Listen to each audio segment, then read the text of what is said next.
I think a lot of us this dream, painting everything, you know, like painting an entire area, an entire community, no less and no more than that.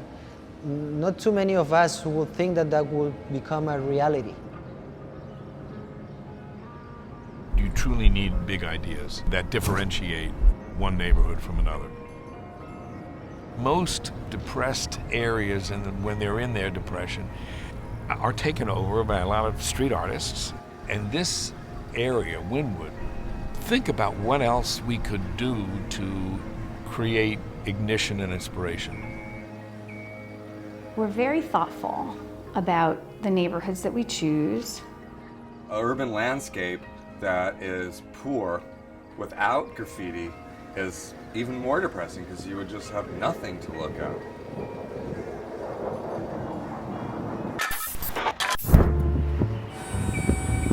This neighborhood we would come to and do graffiti. It was kind of sketchy. It was still a really rough part of the neighborhood. Not a good neighborhood. You know, it was dodgy. And the only way I can liken it is that scene in Michael Jackson's Thriller video where they're all sort of coming out. And as it got darker at night, you know, all the Thriller people came out. Before Wynwood Walls was a ghetto. Tony's son Joey discovered the district. It was like there were no rules over here. You could do whatever you wanted to. And that's really how the Wynwood Walls came about. For Tony, for him, it was a blank canvas. Tony had an idea about putting murals on these big blank windowless walls. What is interesting in this particular neighborhood is that the action was taken by one leader, you know? So that would be the factor that is not that easy to find in other communities. Someone who is involved with the community really wants to have a big impact. He said, this is going to be my magnum opus, kid. I'm going to show him how it's done. Let's take street art and create an international outdoor street art museum or experience.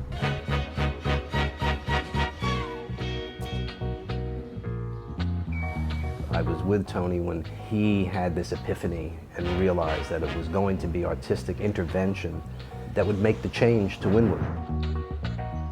My dad, he said, let's paint the buildings. And we just started by painting 1, 2 walls, 3 walls. All of a sudden, it came together. The idea of the Wynwood Walls was essentially to create the heartbeat of the neighborhood.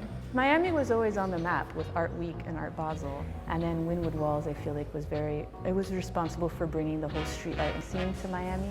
This neighborhood, starting with the Wynwood Walls, has blossomed. He had a vision to create something very special for the arts. I remember when the Wynwood Walls went up, you know, there were some great names there. Shepherd was doing something in there, Futura in there, like Osgemios, and it started to set a bar, really. We stood outside this building, and he said, kid, this is going to be your new spot. It's going to be called the Wynwood Walls. I'm using street art. I really had no idea what he was talking about. I certainly had no idea what was about to come. It was like Woodstock.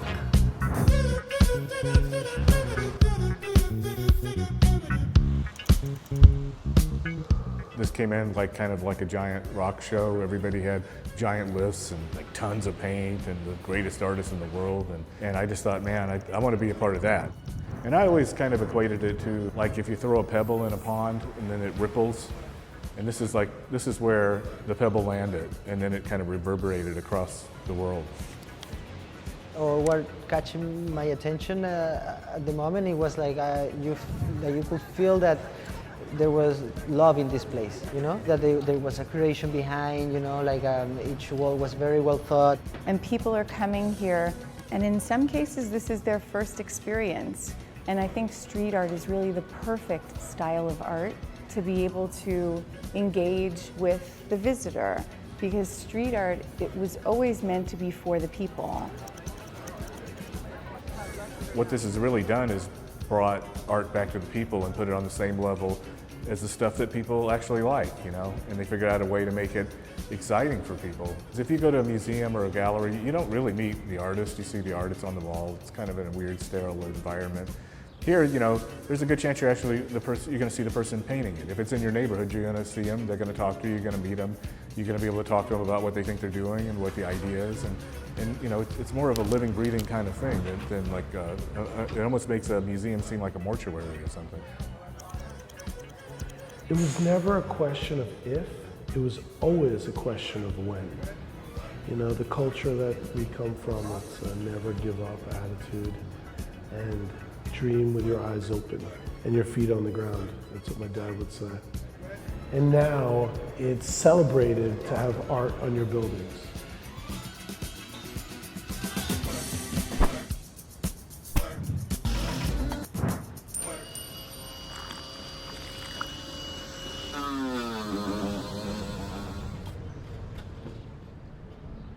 It really has changed the landscape, not just of Miami, but it's changed the landscape of street art and how street art is recognized around the world and how it's appreciated. It's something that needs to be appreciated. It's something that needs to be respected. Now we've got something that is, people are calling the biggest art movement in the history of the world. I 100% did not believe that Wynwood would become what it was today. Just it continuing to spread and spread and spread. Murals everywhere, paintings everywhere. I think it's amazing. But yeah, it changed incredibly. In 10, 15 years, this place went from like ghetto to, you know, happening spot. Man, it's been, so I didn't come in like 2 years, and it was so different already. And it was crazy to see how every year it was developing and changing more and more and more. This location, it's become a destination. Like people come to Miami to come to Wynwood to see the street art. They took a bunch of people that were vandals and hated by society and brought them, you know, into the world and found them an audience. Once you come to paint here, you are always part of the family. And over the course of 10 years, we've had over 100 artists. It really has grown. Anything in life that reaches certain milestones, like a 10-year anniversary for something like this, there's a reason it reached the milestone. There's a reason it didn't fade away. There's a reason it got there, because it's good, you know, it's special. The gratitude that not only I feel, but everyone who passes through here feels. They come in here, it's a safe place, it's a beautiful place. And it's a place where you could really feel the energy that Tony left behind. He always believed that art changed people's attitude. Over the course of 10 years, we've had over 100 world-class artists. We see over 3.5 million visitors a year, and we took a risk in believing that this neighborhood could be something extraordinary.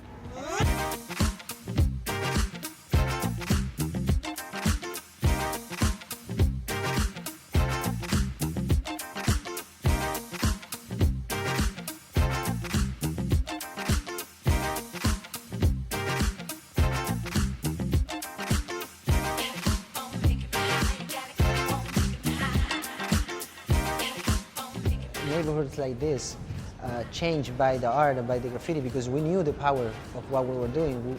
We knew the power that art could have in the communities or in the neighborhoods.